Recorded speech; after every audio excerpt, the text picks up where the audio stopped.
বাংলাদেশ ব্যাংকের নির্দেশনা অনুযায়ী আর্থিক সংকটে পড়লেও যেসব ঋণ গ্রহীতার ব্যবসা চালিয়ে যাওয়ার সক্ষমতা রয়েছে তারা ঋণের মূল অর্থ এককালীন পরিশোধ করে দায় নিষ্পত্তির সুযোগ পাবেন। সুযোগ দেওয়া হয়েছে সুদ মওকুফেরও। এক্ষেত্রে শিথিল করা হয়েছে বেশ কিছু শর্ত, যাকে পুরনো বোতলে নতুন সুধা হিসেবে আখ্যায়িত করেছেন অর্থনীতিবিদরা। মরিয়ম আজিজ মরিনের রিপোর্ট।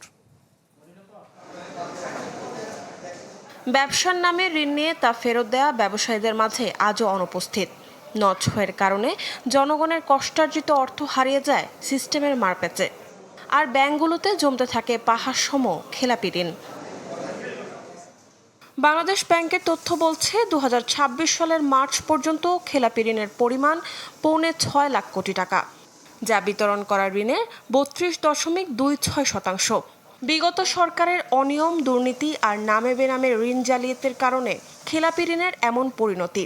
খেলাপি ঋণ আদায়ে দফায় দফায় পুনঃতফসিল ও বিশেষ ছাড় দেয়া হলেও সুশাসনের অভাব এবং রাজনৈতিক সদিচ্ছার ঘাটতিতে কোনো কার্যকর ফল আসেনি। নগদ নিয়ে এলো হার না মানা হার অফার। সর্বনিম্ন 10,000 টাকা রেমিটেন্স নগদে পাঠালে থাকছে স্বর্ণের হার জেতার সুযোগ। সেই দেখানো পথেই হাঁটছে কেন্দ্রীয় ব্যাংক।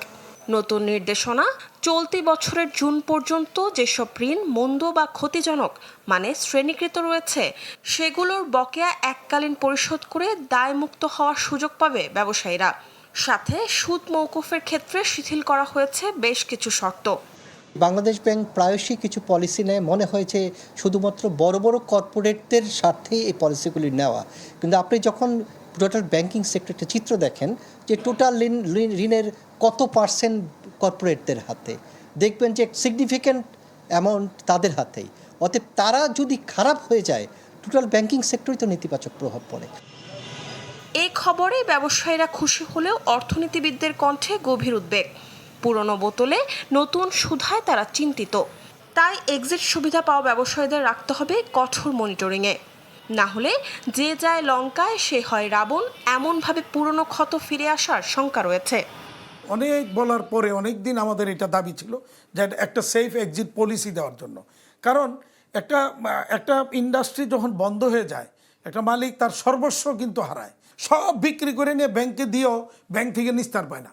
তো সেই জায়গায় বাংলাদেশ ব্যাংক যে উদ্যোগটা নিয়েছে, এটাকে আমরা সাধুবাদ জানাই। এই যে সুশাসনের যে ব্যাপারটা, যে এটার অনেক বড় ধরনের ব্যত্যয়ের কারণেই আজকে আমাদের 1/3 ঋণ খেলাপি হয়ে গেছে। এটা যাতে সামনের দিকে না হয়, ব্যাংকের সাথে সংশ্লিষ্ট সব প্রতিষ্ঠানের জবাবদিহিতা এবং তাদের কাজ করার যে স্বাধীনতা, এই দুটোই আমাদেরকে নিশ্চিত করতে হবে। পুরো প্রক্রিয়া নির্ভর করছে শতভাগ স্বচ্ছতা ও ব্যাংকগুলোর কঠোর তদারকির ওপর। মরিয়ম আজিজ মরিন, চ্যানেল 24, ঢাকা।